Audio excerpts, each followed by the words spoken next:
Classes میں محمد صلاح الدین رضوی آپ تمام سامعین و ناظرین کا خیر مقدم کرتا ہے۔ تو دوستو، ہر روز کی طرح آج ہم پھر ایک نئی ویڈیو کے ساتھ آپ کی خدمت میں حاضر ہوئے، جس کا موضوع ہے ملا وجیہی اور داستان سبرس کا مختصر خلاصہ۔ تو چلیے دوستو، ہم آگے بڑھتے ہیں۔ اس سے پہلے آپ سے ہم ایک گزارش کرتے ہیں کہ اگر آپ نے اب تک کہ میرا چینل سبسکرائب نہیں کیا ہے تو پلیز ہمارے چینل کو سبسکرائب کریں۔ ویڈیو آپ کو جیسی بھی لگے کامنٹ میں ضرور بتائیں، لائک کریں اور اپنے دوستوں کو شیئر کریں اور بیل آئیکن کو دبانا نہ بھولیں۔ تو چلیے دوستو، ہم بات کرتے ہیں ملا وجیہی کے متعلق۔ ان کا اصل نام ملا اسد اللہ تھا، ان کا تخلص وجیہی تھا۔ ان کی پیدائش 1566 عیسوی گولکنڈہ میں ہوئی۔ ان کا وفات 1659 عیسوی حیدرآباد میں ہوا۔ خطاب ملک الشعراء کا قلی قطب شاہ نے دیا تھا۔ وجیہی نے اردو ادب دکنی میں 3 تصانیفیں یادگار چھوڑی ہیں۔ قطب مشتری ہے جو 1609 عیسوی میں شائع ہوئی، دوسرا سبرس ہے، اس کے بعد تیسرا تاج الحقائق ہے۔ وجیہی کا ایک فارسی دیوان دیوان وجیہی کے نام سے بھی شائع ہوا۔ وجیہی کو دکنی اور فارسی زبانوں کے علاوہ شاعری اور نثر دونوں پر عبور حاصل تھا۔ وجیہی نے ابراہیم قطب شاہ سے عبداللہ قطب شاہ تک 4 حکمرانوں کا دور دیکھا۔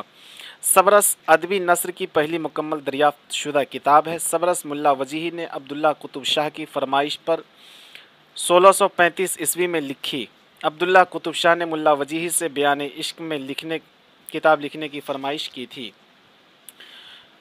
سبرس کا مختصر خلاصہ یہ ہے کہ سبرس کا قصہ دراصل یہ ہے کہ بادشاہ عقل کا بیٹا شہزادہ دل ہے، جو آب حیات کا ذکر سن کر ایسا دیوانہ ہوا کہ کھانا پینا تک چھوڑ دیا۔ تب اس کا دوست نظر اپنے دوست کے خاطر آب حیات کی تلاش میں نکل پڑا۔ مختلف مراحل اور مشکلات سے گزرنے کے بعد اسے پتہ چلا کہ آب حیات شہر دیدار کے باغ رخسار کے چشم دہن میں پایا جاتا ہے۔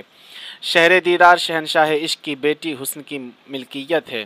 اس کے پاس ایک انگوٹھی ہے جو چشمہ آب حیات تک پہنچاتی ہے۔ نظر نے مختلف مہمیں سر کرتے ہوئے شہزادی کے حسن تک رسائی حاصل کی۔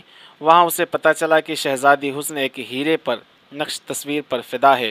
جب شہزادی حسن نے وہ تصویر نظر کو دکھائی تو اتفاق سے وہ تصویر شہزادہ دل کی نکل آئی۔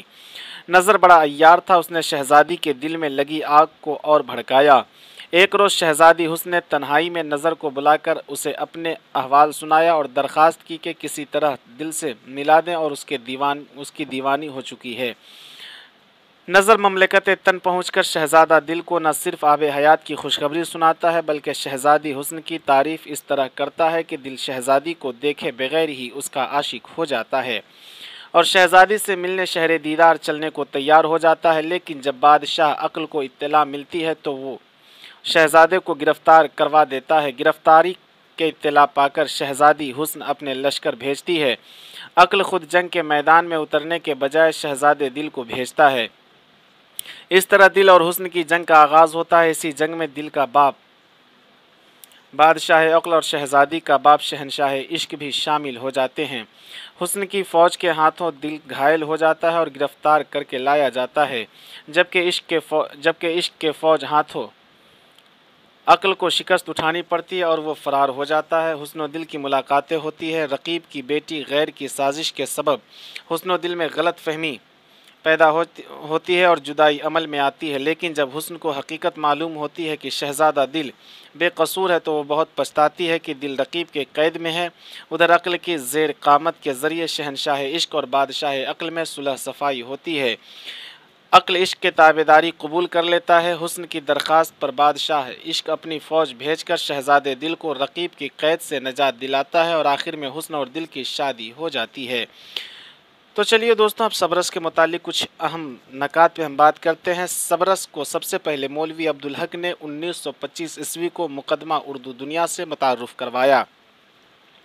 مولوی عبدالحق نے پہلی بار اکتوبر 1924 عیسوی میں رسالہ اردو میں سبرس پر تفصیلی روشنی ڈالی، پھر اس کی اشاعت کا منصوبہ بنایا اور 1932 عیسوی میں انجمن ترقی دکن سے شائع ہوا۔ مولوی عبدالحق نے مقدمے کے ساتھ ساتھ سبرس کے مزین ایڈیشن 1953 عیسوی اور 1964 عیسوی اور 1983 عیسوی میں انجمن ترقی اور پاکستان سے شائع کیے۔ ایک ہندی ایڈیشن 1955 عیسوی میں شائع ہوا۔ اور چلیے دوستوں، ہم سبرس کے ماخذ کے متعلق بات کرتے ہیں کہ سبرس کے ماخذ کی تلاش میں 3 تصانیف پر ہماری نظر ٹھہرتی ہے، جس میں سب سے پہلا ہے وہ دستور عشاق ہے، اس کے بعد دوسری تصنیف قصے حسن و دل ہے، تیسری تصنیف شبستان خیال ہے۔ یہ تینوں قصے ایک ہی شخص فتاحی کی تصانیف ہیں۔ محققین کے لیے غور و فکر کا مسئلہ یہ رہا کہ ان میں سے کون سی کتاب وجیحی کی پیش نظر تھی۔ بقول مولوی عبدالحق، وجیحی نے نثری خلاصہ حسن و دل سے فائدہ اٹھایا اور دستور اشاق اس کی نظر سے نہیں گزری۔ بقول عزیز احمد، وجیحی نے حسن و دل کے ساتھ ساتھ دستور اشاق بھی دیکھی ہوگی، لیکن دلیل یہ ہے کہ صبرس جیسی ضخیم کتاب قصے حسن و دل جیسے مختصر رسالے سے ماخوذ نہیں ہو سکتی ہے۔ بقول منظر اعظمی، صبرس کے طوالت میں قصے کو دخل ہی کہاں ہے، طوالت تو مؤلف کی پند و نصاحی کی وجہ سے پیدا ہو گئی ہے۔ صبرس اور دستور اشاق میں اختلاف ہے۔ صبرس قصہ حسن و دل کی ہو بہو تقلید نظر آتی ہے، لیکن تعجب کی بات تو یہ ہے کہ ملا وجیحی نے خود صبرس کے موجود ہونے کا دعویٰ بھی کیا ہے۔ اس کتاب کو صبرس کے علاوہ وجیحی نے گنج العرش، بحر المعانی اور وحی الہام بھی کہا ہے۔ صبرس کے چھوٹے بڑے کردار 76 ہیں۔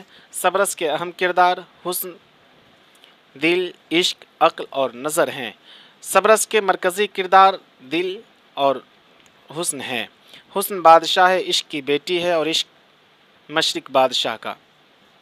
دل عقل کا لخت جگر ہے اور وہ سیستان کا بادشاہ ہے۔ صبرس کا سب سے فعال اور متحرک اور جاندار کردار نظر ہے۔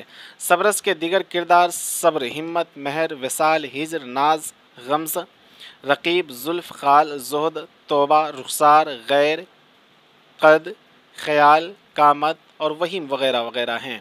صبرس کا اصل موضوع عقل و دل اور حسن و عشق کی ازلی اور ابدی کشاکشی ہے۔ صبرس کا اصل مقصد آب حیات کی تلاش ہے، لیکن آگے چل کر اس کے دو مجوزے نظر آتے ہیں، ایک آب حیات کی تلاش اور دوسرا حسن و عشق کا معرکہ۔ صبرس کی ادبی اہمیت بھی دوہری ہے، ایک یہ کہ خالص تمثیل ہے اور دوسرا اردو نثر کی پہلی ادبی کتاب ہے۔ صبرس کا پلاٹ مربوط ہے، ایک ہی قصہ ابتدا سے انتہا تک ربط و تسلسل سے پیش کیا گیا ہے۔ مولوی عبدالحق نے 17ویں صدی کی اس تصنیف کو 20ویں صدی میں اردو دنیا سے متعارف کروایا۔ تو دوستو، یہ تھی ہماری آج کی ویڈیو، ملا وجیحی اور صبرس کے مختصر خلاصہ۔ امید کرتے ہیں کہ دوستو آپ کو یہ ویڈیو اچھا لگا ہوگا۔ پھر اگلی ویڈیو کے ساتھ ہم ملاقات کرتے ہیں۔ آپ کا مخلص دوست محمد صلاح الدین رضوی، تب تک کے لیے خدا حافظ۔